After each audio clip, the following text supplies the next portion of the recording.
దానిమ్మ పులిహోర తయారు చేసుకోవడానికి కావలసిన పదార్థాలు: దానిమ్మకాయ, పచ్చిమిరపకాయలు, ఎండుమిరపకాయలు, కరివేపాకు, జీడిపప్పు, పచ్చిశనగపప్పు, ఆవాలు, మినప్పప్పు, ఉప్పు, పసుపు, బియ్యం, నూనె.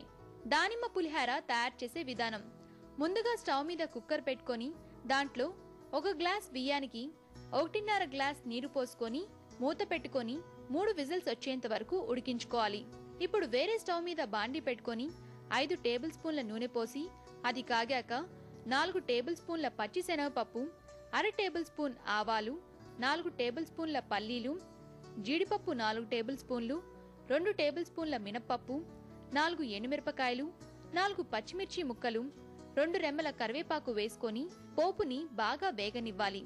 ఇప్పుడు ఇందాక ఉడికించిన అన్నాన్ని ఒక బౌల్లోకి తీసుకొని దాంట్లో తగినంత ఉప్పు, పసుపు వేసి కలుపుకోవాలి.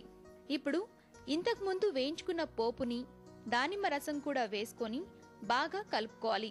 అంతే, ఎంతో రుచిగా ఉండే దానిమ్మ పులిహోర తయారు.